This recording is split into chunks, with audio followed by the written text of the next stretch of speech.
Okay, so let me, you know what, before I talk about this program that we're kind of this initiative that's tailor-made that specifically for your school counselors, I will quickly introduce myself. My name's Matt Carpenter. I'm one of the founders at College Aid Pro. I'm here just north of Boston. My office is in Salem, Mass here, about 15 miles north of the city. And I hail from here, the North Shore, as we like to call it. I'm an authentic Bostonian, Peggy, with my dunks here. But my entire career, this is what I've been doing, which is trying to guide families through this financial aid scholarship maze that I think is a very challenging endeavor, is full well. So that's been my kind of career ambition, is to try to help families avoid some of the same mistakes that I made with my family, being the oldest of three kids and not knowing what the heck we were doing, and parents giving it their best efforts, but not knowing what they were doing and too busy to pay too close attention type of deal that I think is all too common here. But the good news is I think we've found solutions for everybody, right? I don't care if you have resources, if you have no resources.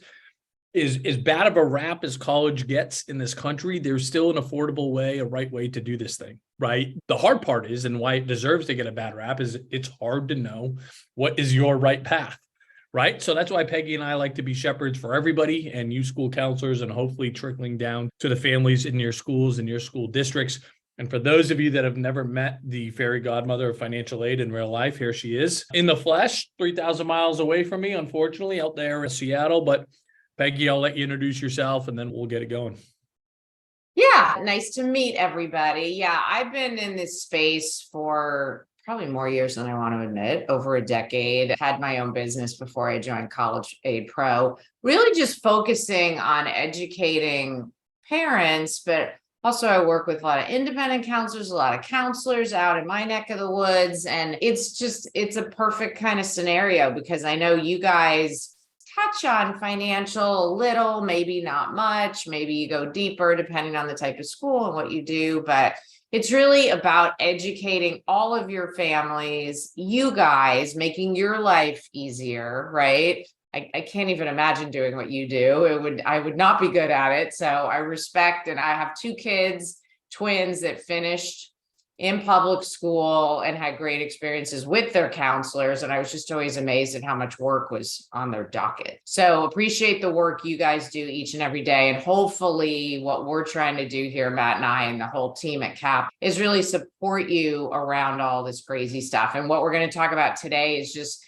like this stuff I think is quote unquote fun, and people always laugh, but all these changes and new stuff that's coming up about how it might not happen on October 1st. But I'm sure for you guys, it's, oh boy, another thing that my head's got to spin around with the kids I'm trying to help. So hopefully we're going to show up here and answer questions and just things that maybe you haven't thought about. It's, oh, now I get that. And that's something that will support me in my job. So that's what our goal is. So. Yeah, totally. And let me just elaborate a little bit further on how we want to support you. And then I'll tell you a little bit about how we currently partner. So we partner with about 250 schools around the country right now.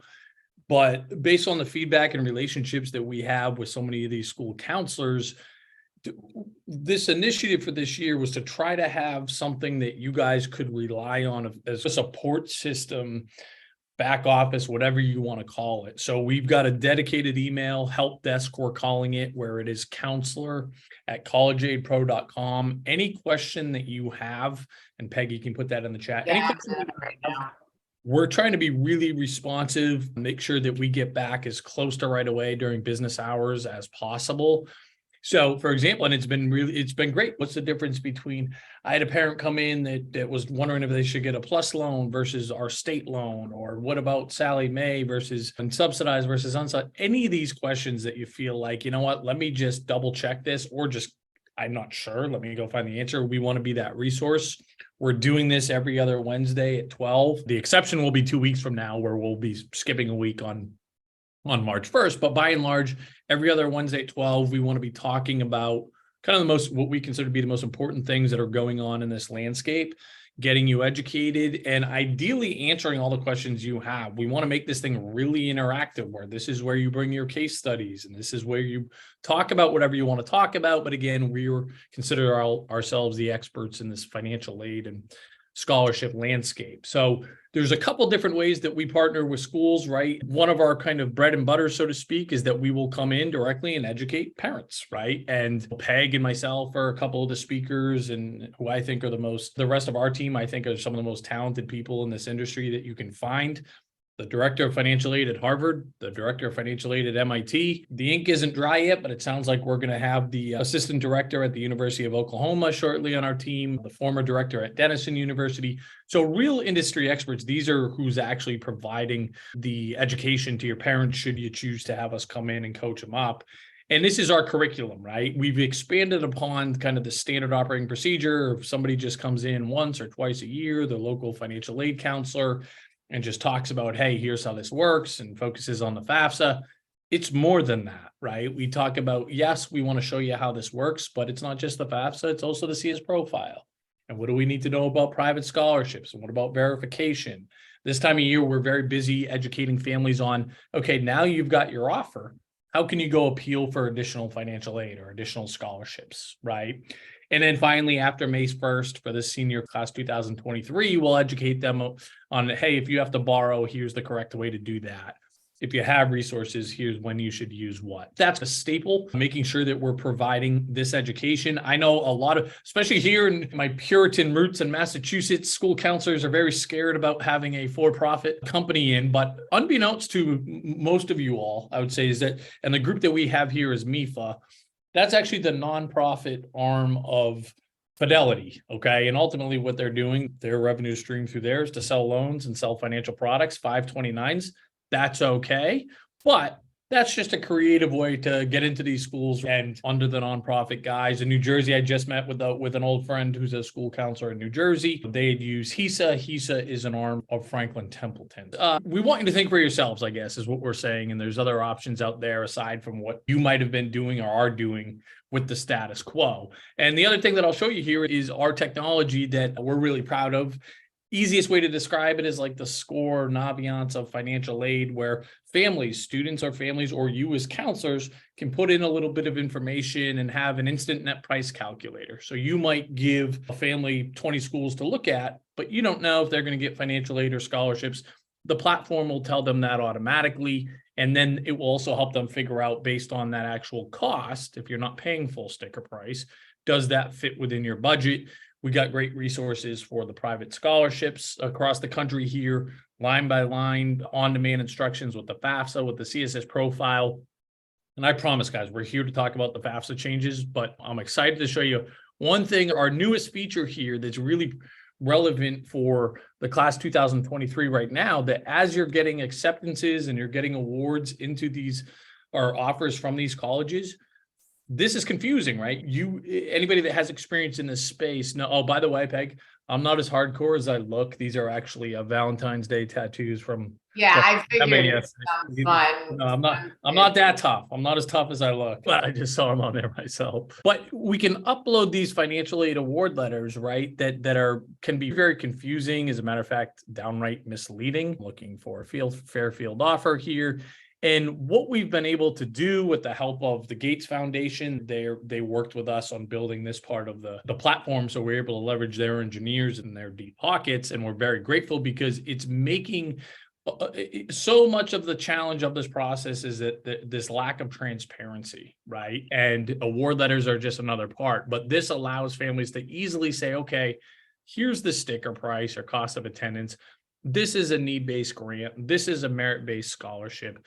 These are loans, okay? It's going to back out plus loans. It's not going to count those. It's going to back out work study. And now it allows us to have real transparency to figure out what are these colleges actually going to cost me. And let's make a decision based on, what the truth is, right? What the actual offers are. So anyways, those are some of the things that we offer. If you're curious to partner, that's completely free, right? These families and you guys can upload unlimited award letters to help you translate them. But if you want to meet with us or meet with myself, we'll share my scheduling link here. I can learn a little bit more about I want to learn about your high school and what you're doing currently and how we might be able to supplement that and potentially partner. So we'll share it at the end and happy to answer any questions in the meantime. But without further ado, let's get to the task at hand here, Peggy. All right, so let me share my screen here. Okay. So I guess we mentioned that we were from College Aid Pro, I don't know. But truly, I talked about educating, and really our mission really is to end the student loan crisis. We say by empowering families to shop smarter for college, it all comes down to that education. It all comes down to them understanding financial aid so that they can be informed consumers, ask the right questions from the colleges when they're on visits and all that fun stuff. So that's what we do. There we are. There's the happy couple. Basically today we're gonna go fast, and you guys are gonna get the deck, by the way. We're gonna send out the recording of this. So if you've got a whole team that you could have a meeting and actually watch it later, we'll also send the deck. So we're giving you a lot of information. So if you're somebody that likes this stuff and you want to get in the weeds, you'll be able to go back and look this stuff up and use the deck as a reference. Why you should care about this, we're going to go, there's good things, there's bad things, and there's some kind of ugly things about the changes that are coming up, and then how it can help you support your family. So I will let you take over there. Yeah, and it's game time. I think as you all know, this next FAFSA is when these changes take place. Department of Education kicked this down the road a little bit. We're starting to get some whisperings that it might get kicked down the road again, or some things might get kicked down the road. We'll see. Of course, we shouldn't be shocked if that's the case. And also wouldn't be the worst thing, because in our opinion, and we'll learn why, there's more bad changes than good here, I think. Even though there's some incredibly positive ones, and I don't want to bury the lead here, until we hear otherwise officially, these changes take place on October 1st. What Matt's kind of referencing, and you might have seen it in some of the education publications, is that the Office of Federal Student Aid has come out and said, we're committed to having these changes in by January 1, and we're shooting for October 1. The FAFSA could go live January 1 like it used to. For people that have been in the industry, Matt and I remember, it used to be January 1. So we'll see what happens there. Yep, absolutely.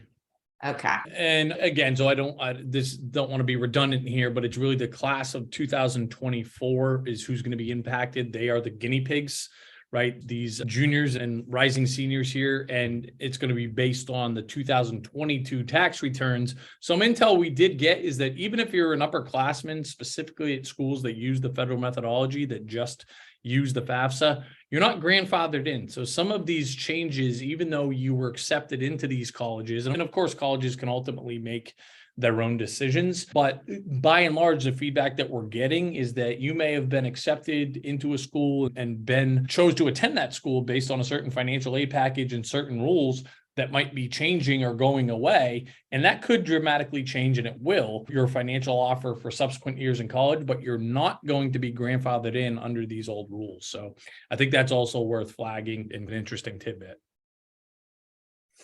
Okay, so this one is grabbing some headlines. I don't want to spend too much time on it, but in the world that we live in, our little niche area, there's more acronyms than we know what to do with. And there's FAFSA and there's CS, and then we're going to go to the NACAC conference and the ACCAC conference, and right, and our EFCs. But the EFC is going away. Expected family contribution, this dollar amount that gets assigned to each student based on the results of the FAFSA, largely driven by income and assets. We are no longer calling it the EFC. It's going to be called the Student Aid Index, or SAI. The thought process being is that the expected family contribution, or EFC, was too confusing or misleading, and too many families anticipated or thought that whatever number that spit out on the FAFSA was actually what they were going to have to pay to go to a college, for better or for worse. And of course, as most of us know here, that's not how it works, or very rarely that's how it works. Again, changing the terminology, trying to avoid some confusion. I don't think it's going to make a big difference. I think it'll still be confusing, but we'll see what happens here. Where it does have some material relevancy is that the SAI can be a negative number now, which is a positive for families that have little to no resources. So before, the lowest EFC we could have was 0, meaning that then that kind of caps the amount of need-based financial aid that we could be eligible for, where now it could be a negative, right? So again, hopefully allowing families with the least amount of resources more opportunities to get some more meaningful discounts. I think that covers it, Peggy. Yeah, you can. Yeah. So this is kind of an overview. I'm going to talk about a bunch of these, so I'm not going to talk about them here. It's like a table of contents, if you will. But again, when you're reviewing the deck, this will be helpful from an organizational standpoint. And as Matt just mentioned, the Pell Grants are going to increase so that more families will be eligible, because that's based on, I was just going to say EFC, but let's just switch this to say SAI, because that's what it's going to be. It's based on your SAI and subtracting. So it's getting better for the lower income families. So that's a huge positive. That's a huge good, right? So it is called the FAFSA Simplification Act. So it is getting simpler. It's going to go from 108 questions to 36. So that's huge for families. That's huge for your schools that actually has a FAFSA help fill out night, right? It's a good thing. So there's this concept of untaxed income, and that might be something you've heard or not heard, but it's basically high level. It's a bunch of stuff that in the financial aid world gets added back when they're calculating an EFC/SAI. And a bunch of untaxed income basically is going to go away. Not all of it, but a bunch of it is. So that's a good thing for families. And the biggest one is pre-tax retirement contributions, where people are saving in their 401k or 403b if they're at a school, and it just comes right out of their paycheck. That as an add back, increasing your income is going to go away. So that's a positive for a lot of families, and it should increase aid eligibility for these FAFSA only schools. And here's the list of all the different pieces that are not going to be added back. So again, it's a positive for people that have those sources of what we call untaxed income. For divorced families, wherever there's child support involved, another positive for these families is child support is going to be assessed at a lower level. Just high level, it's not going to be included as income. It's going to be included as an asset to the recipient, which is better in the formula. We have an example here that plays out a case scenario, but it's better for these families. It's still included, but at a lower level. So cost of attendance, we all know what that is. We've got the line items here. And as you guys probably know, if you've been on some websites, the colleges aren't super transparent. Sometimes they quote tuition and fees. And room and board is well into 5 figures at many schools in expensive parts of the country. It's pushing 20,000, right? So they are going to be forced to be more transparent and actually have these costs of attendance on their website. So a big thing that we push at CAP, we actually have a merit transparency white paper we put out last year. We're trying to push the colleges for greater transparency, so that it helps families understand affordability. This is a huge one, that they're going to have to be more transparent about that cost of attendance. Another big one for a lot of families that might have grandparents or outside people that want to help, this falls under what I was saying before. That's not going to be an add back anymore. So another positive in this scenario, because in the past, if somebody from the outside is helping, then they would say, okay, we're going to take that into account and we're going to lower your package, which actually is logical. But Congress decided they're going to throw this out. So we'll take the positives we can get in life in general. Let's just take what we can get, right, in the positive area. So that's what's going on with like cash. That's what they call it, cash support, money paid on students' behalf. And that could be a big game changer. This is really in the weeds, so I'm going to give you these next 2 slides. And if you're this kind of person, you'll love it. But just high level, there's something called an income protection allowance. So the income gets put on and they take an allowance off. At the federal level, it's not very generous, but it is going up. So that's a positive. And we've got the details here of how it's going up. On the flip side, there's also an asset protection allowance, but it is not going up, and it's actually almost getting phased out. So Congress didn't address this at all, and it's been going down over the last few years pretty significantly. So what this means is whatever assets that are non-retirement, there isn't a lot taken off before it gets thrown into the equation, the EFC/SAI calculation, basically. So this is a really big change, and unfortunately, there are a lot of families that are divorced or separated. So it's going to hit a lot of your families. The FAFSA, as I'm sure most of you, doesn't look at both parents. It just looks at the custodial parent, which for this class of 2023 is the parent where the child spent the most time, literally the most nights that they slept. So it was a great opportunity with 50-50 custody to do some planning. Came in, and this is what I just said on those slides, and said, all right, we're changing this. We are going to say that the custodial parent, the parent that submits the FAFSA, the only parent with the student, is the parent that provides the greater financial support.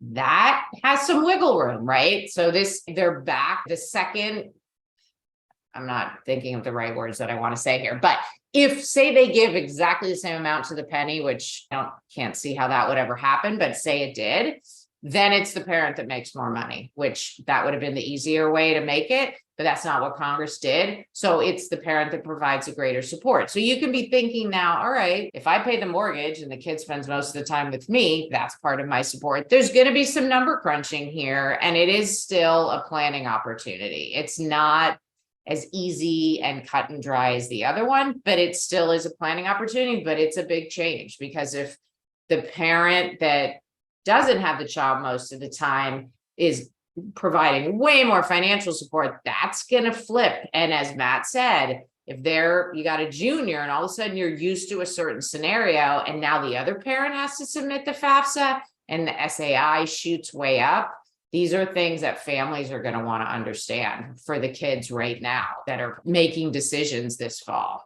All right, Matt, I'll let you take over with the next one here. Yeah, and just to reiterate, because I think that piece is so important and it's just going to impact so many families. So please, this is a great time to ask questions. If you want, put them in the Q&A to make sure that you're crystal clear there, because I think it's important that we're advising accordingly. And what remains confusing to a lot of parents is, does it matter who claims the student as an exemption on the tax returns? Because it feels like it should, but the answer is no. It hasn't been in the past, and it's still no. And now, and again, Peg yells at me for this after, but I repeat some of the things she says when I think they're particularly important. But it used to be who the child lived with. Now it's who provides the most financial support. And that can be, in my opinion, even more of a gray area. Okay. And ideally, the family or the household that provides the most financial support is the one with the least income and the least assets. That's going to give the family the lowest SAI and make them eligible for most financial aid. So we're trying to, as families are trying to plan for this, we're trying to advise them to say, hey, if you guys are pretty close in who provides the most financial support, and most families, in my experience, they don't know, because maybe this one provides 10,000 child support, but Peg said this one pays the rent and all the club fees and just the day-to-day spending money or whatever. You would like to be able to frame an argument that the family with the lower income, least amount of resources is the one that's providing the most financial support as it pertains to financial aid. Okay. So that can be, again, an important factor there, and want to make sure we answer your questions if there's any confusion. Now, this is, in my opinion, the biggest problem, the biggest negative FAFSA change that's happening is that the sibling discount is going away. Right. Right now, as it should be, if a family has an EFC of $20,000, soon to be SAI, based on their income and assets, and then the next year they have another sibling, a younger sibling that's in school as well, same income, same assets. Right now, the rule works that EFC is split in half, and it'll be $10,000 per student, making the total EFC for the household $20,000. That's going away. And so effectively, in that hypothetical, even though the family has the same resources, it's going to be $20,000 EFC for both. So basically, the cost of college is going to double for a lot of families. And this would have been a huge challenge for Peg, for a lot of families that have a mother of twins that have more than one kid in school at once. And this doesn't just apply to multiples. Any overlapping years, this can have a huge impact. Okay. So I think that's we just want to highlight that. And Peg, maybe the next slide is hold on. When I'm in Q&A, sometimes it's not responsive. There we go. So we're doing everything in our power to try to stop this rule from going through. Okay. We've got just about 65,000 signatures so far, but the big decision makers on Capitol Hill are telling us until we get 100,000 signatures, we're not going to get an audience with decision makers. Okay. So anybody that we get in front of, so I'm asking you all directly, you school counselors, please not only if you would, this is my ask, I would love it if you would sign it and share it, but if you would share it with your school and educate, because when most parents hear this, they're outraged, as they should be. They didn't know about it, and certainly they don't know what to do about it. So we are trying to be proactive, see if we can pull a rabbit out of our hat, but we got to get another $35,000 signatures pretty quickly here. But we got 65,000, so we got a nice start. So please sign that link, and let me put it. Peg, can you put that in the? Yeah, I got it. Sure. Peg's gonna put it in the chat now, and I appreciate your. Let me make sure. I appreciate everybody's willingness to share that. Sorry, I could have done it. There's the iceberg to prompt us to move on. Your tip of the iceberg. Yeah, so I think what gets lost in translation for so many families, and I would say in my experience, even school counselors, is that so much emphasis goes on the FAFSA that I think a lot of folks bury the lead in the fact that for about 200 and oftentimes of the more popular schools, and oftentimes the more generous when it comes to need-based financial aid schools in the country, the FAFSA doesn't matter. They still require it, but it's more of a formality. It all comes down to the CS profile. And what we're hearing so far when it comes to this sibling discount is that in all likelihood, and again, we're generalizing here, and also the colleges themselves have not made decisions about what they're going to do with their with this sibling discount rule. Okay. The trend is that they're not going to honor it. They're going to continue to have a discount for siblings like they have previously. Now, it wasn't as generous as the federal government's. It wasn't 60%, 50% discount. So it wasn't as generous as the Department of Education's formula, but they're going to continue to have some type of sibling discount. Now, the elite schools, right? Like I told you, the director of Harvard Financial Aid is a part of our team, and MIT. These types of schools are definitely keeping the sibling discount. They've made their decision. It's this next tier down that's going to be interesting to see. And a lot of them are staring at each other, wondering who's going to blink first. I went to Stonehill College, a little private school up here in Boston that technically uses the institutional methodology. And I think when we look at our Stonehill's peers, Providence College and Bentley University, things like this, they're waiting to see what are these other schools going to do first. And that's really going to dictate whether or not they keep that sibling discount or they don't. Again, the conversations that we're having is that for the most part, these institutional methodology schools are more likely than not to keep the sibling discount. But again, every school can make their own decision here, and I don't think it'll be 100% of these institutional methodology schools. Yeah, one second. Sorry, I'm in Q&A again. Keeping you busy. All right, so we got that. Got that. Yeah, I just talked through that. Go ahead. But that gives you a real life example, which is nice. So this family won in school, you got a $65,000 EFC. Now, second kid or twins, still 65. But the CSS profile schools, if they follow their methodology, which they're telling us off the record that they plan to, big difference. So this could be where a CS school that might not be as affordable ends up being way more affordable post changes than a FAFSA only school. So that just shows it with a real example. Do you want to touch on any of this? I guess it is worth mentioning that, again, not necessarily common knowledge to everybody, but another huge difference with CS profile schools is that many of them, matter of fact, most of them, consider home equity to be fair game. And this can tip the scales in a major way in terms of how affordable or not a college might be for homeowners. That's another just huge difference that, again, is not, colleges don't necessarily like to broadcast that, but it's a huge variable for anybody that is a homeowner.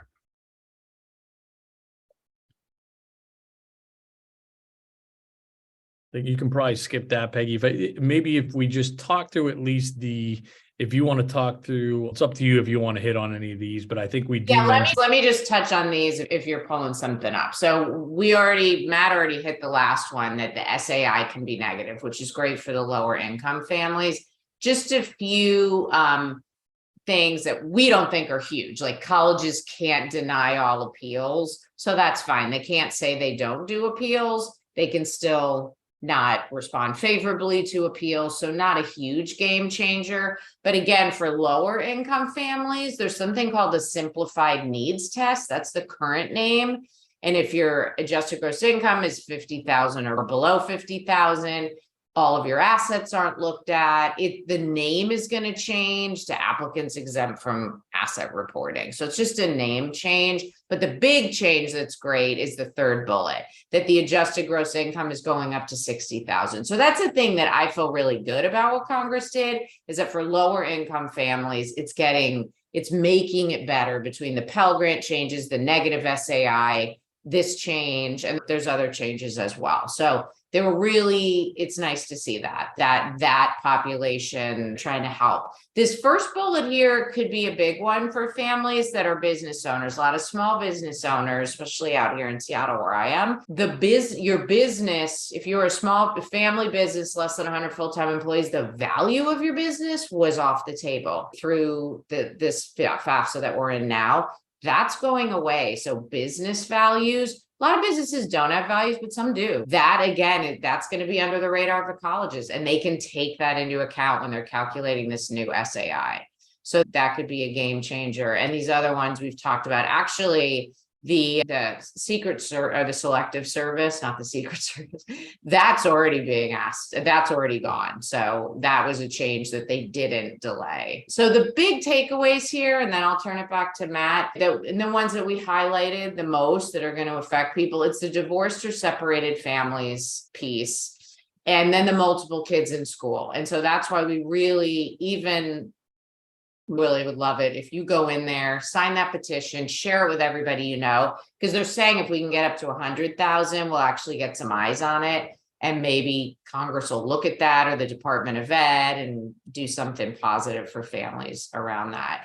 And just people that know me, I'm a planner by background, so all of these things are planning opportunities, and this is just another big planning opportunity. The CS versus FAFSA schools and the bottom line of what schools might cost, the net cost for families. We could really be shifting here based on the law. Yeah. And I got a question around like why the sibling change, why some of these things are happening. And it's, from what I can tell and what we can tell, and there's not an easy answer here, but I think it's a combination of things. I think part of it is ignorance, unintended consequences, best intentions that some of these decision makers have. But also I don't think there was a lot of people in the room, at least I hope not, right? I'm trying to be optimistic here and not be too cynical in that these, what I think are big mistakes, are because there was not enough people in the room that really intimately understood how this actually plays out for families in real life. At these colleges, not just these FAFSA formulas. And so there was really just not enough people in the room helping these decision makers understand, like, hey, this is what's going to happen if you do this. And let us show you some real life examples for some actual families at some actual schools and what the before and after will look like from a price point standpoint. I just have to believe, because the alternative, if that's not true, it means they knew what was going to happen and they're still doing it. The other thing here is I think there's a little bit of a let's rob from Peter to pay Paul type of scenario, right? Listen, I don't want to bury one of the leads here in that there's going to be real significant changes to families and students that need the most help, right? Families that couldn't get through. One of the Gates Foundation studies showed that 2/3, 67% of low-income families do not complete the FAFSA. Okay, therefore, meaning they're getting no financial aid. That's a tragedy, right? And I think a huge reason behind that is because it's too complex, especially when there's a language barrier, especially when there's no help at home, especially when it's a first-generation immigrant family, right? So just the form itself was too intimidating and cumbersome and everything else to get through. So the hope is that by simplifying it, right, by lowering the amount of questions and hopefully user friendliness of it in general, that more families can actually get through this formality of applying for aid and help make college more affordable and maybe even possible, right? So everybody is behind that, and more Pell Grants, everybody is behind that. But I think it might have been, maybe some of the thought process was to pull from some of these families with multiple siblings. College is going to be more money for them. Or the thought process is, well, if we have the family that provides the most financial support, complete the FAFSA, they're going to have a higher EFC. So they're going to get less financial aid. So more resources we can pull from that pot. These are kind of best guesses. Some of those somewhat backed up. Others, again, the best guesses to the extent that we can gather. But hopefully that's helpful. Yeah, there was one question here I just wanted to talk through because maybe it sounds like we didn't explain it well enough. So with the multiples in school, basically, right now, if you have multiples in school, your EFC goes down for the FAFSA only schools, almost by 50%. If you spaced it out perfectly and you thought, I have parents all the time like, hey, we made it so we never have more than one in college at once. I'm like, oh, that was lovely thinking, but it would have been better if you just had 4 at once, kind of thing. And I tease them. That's not going to be looked at differently. They're actually going to be looked at exactly the same. If you have quadruplets, or if you've spaced 4 kids out so they're never in school at the same time, you're looked at exactly the same. So hopefully that clears that up, because I could tell from your question that we didn't make that clear enough. And somebody put in a question again, we don't know what's going to happen. It's just in the last week, the Office of Student Financial Aid has come out and said, hey, we're committed, and don't quote me, but this is around what they said. We're committed to the January 1st, 2024 deadline, because apparently that's just not negotiable on the government level, but we're shooting for October 1. So depending on how, as Matt said, how cynical, jaded you want to think about the government and how efficient they are in doing things, you can decide what you think that means.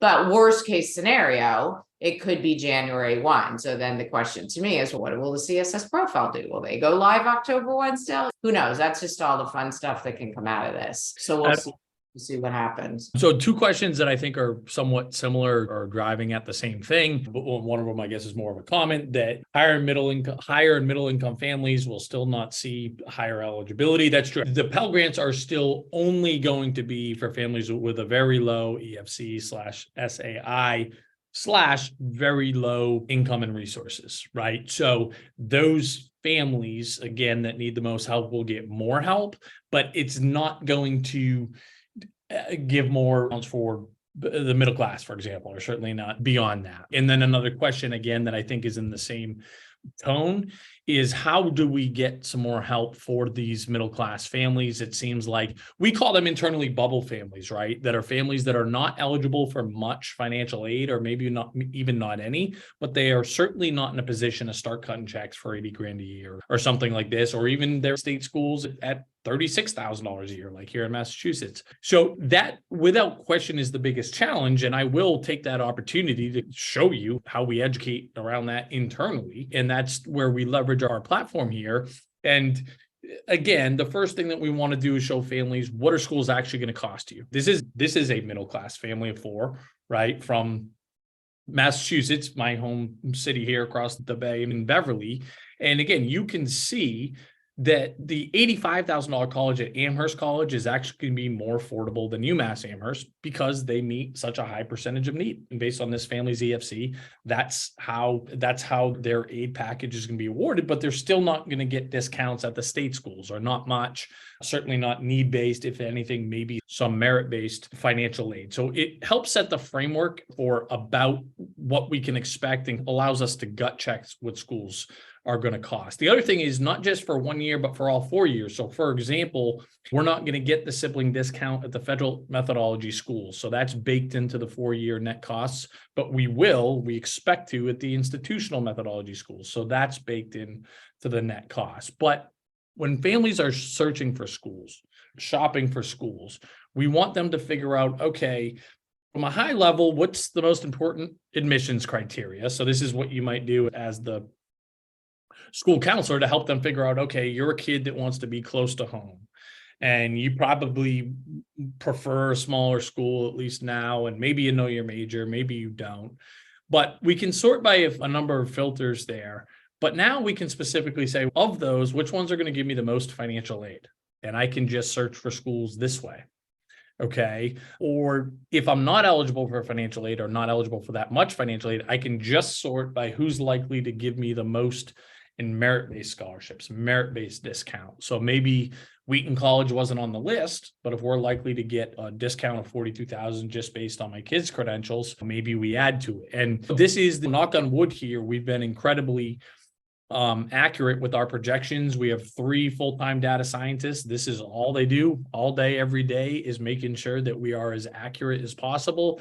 And then the system feeds itself, whereas users are uploading financial aid award letters, we are getting smarter, right? That's baked into the underlying algorithm. But what's most exciting for me this time of year, yes, I like to help families understand what these financial aid award letters mean and help them translate them. But my favorite part is going back to the colleges and trying to get more money. And that's the next iteration where we say, here's what your award says. Did you get a good award? Boston College in my backyard here, traditionally under awards families $10,000 on average. They don't know that.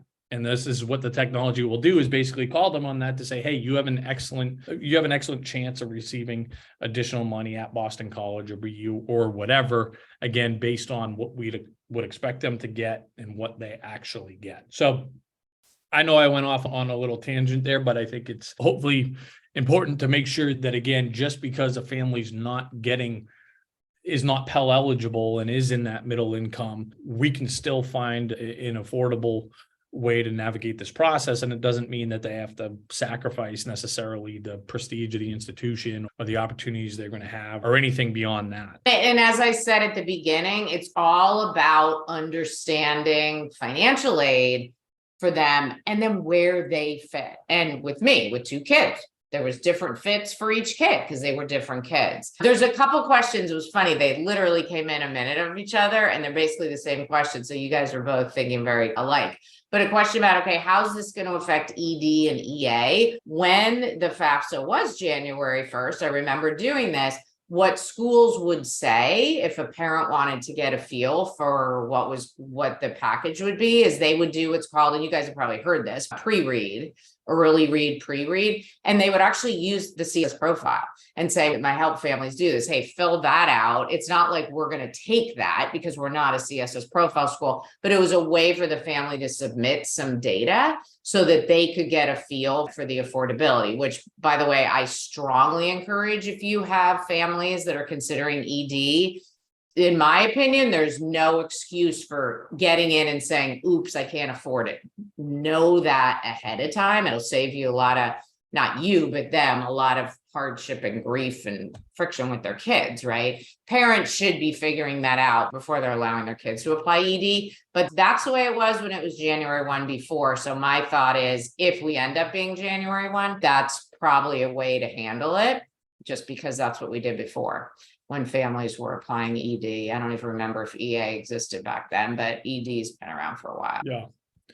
Yeah, so those are the big ones, guys. I think most of it is getting yourself educated so you can go educate families in your district. Like I said, we partner with a ton of you all right now, and for those of you that are curious learning more, I'd love to meet with you and learn what you're doing now. And I'll put my scheduling link in here again. But we do these types of presentations for families. If you want us to, it tends to be that this stuff is better for school counselors, and for the families it's more about the mechanics of how they can navigate this whole thing. But that's for you all to decide. One more thing I wanted to add on, because again, I think this is another kind of huge one this year, is this business owner thing, right? Small business owners, if you had less than 100 employees, which is all small business owners, right? Previously, nothing went on the FAFSA, but now, even if you are a sole proprietor, they want you to put the value of your business on the FAFSA, which is going to be a problem for a lot of families here. So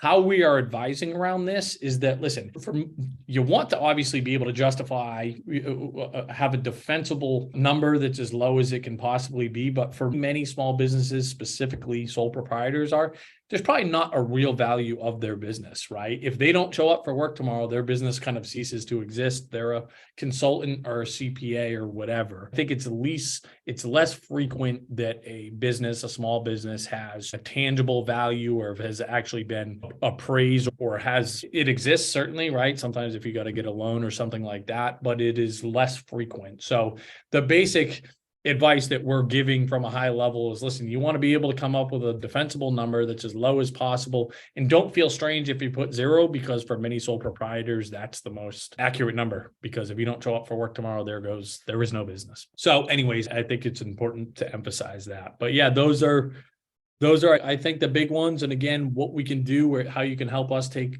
action, is by signing and sharing that petition. And please continue to follow along. Again, every other week, with the exception of March 1st, 2 weeks from now, Peg and I will be on here, or one of us. And again, we have a lot of our great guests on here. Ryan Callahan from Harvard was on 2 weeks ago. I'm sure we'll have him back, but we're always trying to get ahead of anything in this ecosystem, so you guys are educated and you can educate the folks in your school and school districts, et cetera. Before we hop off here, a couple of things that came up in the chat that I think are good to share with everyone. Somebody asked about net cost versus net price. They're the same thing. When we're saying this is your net cost, that's your net price minus endowment money. But then somebody said, well, what about net price calculators? And I think that came up a little bit when Matt was talking. What's very interesting about net price calculators, so these are on all the colleges' websites. They're required to have it by federal mandate. Some of the calculators are good.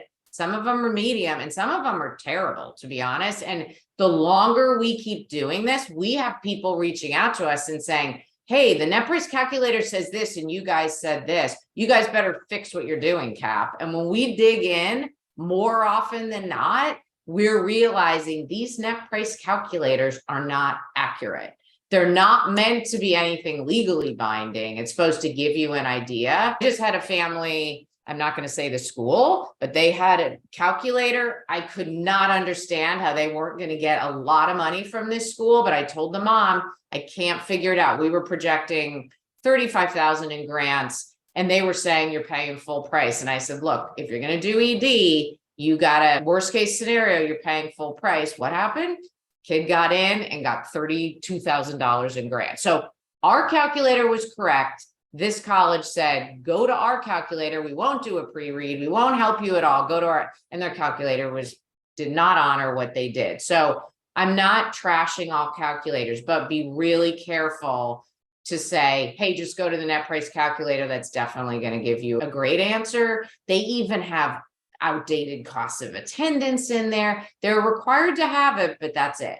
There's nobody overseeing that they're accurate or anything. So just keep that in mind when it comes to net price calculators. So I just wanted to answer that one live.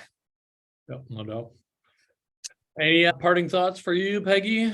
Nope, just I hope you guys took something away from this that can help you when you're talking to families, and just, you're on our list. So as we learn things about this, as we hear information, we're going to definitely be shooting out to you. You're getting a newsletter every other week. We'll be putting all this stuff in there. So we'll keep you posted as best we can, just really so we can support you in the great work that you guys are doing. And definitely leverage the Counselor at College Aid Pro email, book a meeting with Matt. He would love to chat with you more about your school and how we can support you even in a more deeper way. Yeah, you guys got impossible job descriptions. I've come to learn that very well over the last couple of decades. And in some ways, a thankless job. I know you get a lot of rewards, of course, specifically with the students that you help themselves, but you guys have impossible job descriptions. So again, whatever we can take off your plate, we're happy to do. We want to be a resource for you. So email us, pay attention to the newsletters, chime in here whenever you can. If you get some value out of it, share it with your peers. We'd be grateful for that. And again, I'd love to chat with you to see if we can help you more on a one-on-one capacity. But thanks everybody for tuning in. Great questions too. And your students are lucky to have you. So hopefully they know that. Yep. All right. We'll see you guys next time. Bye, Peggy. Bye, Carp.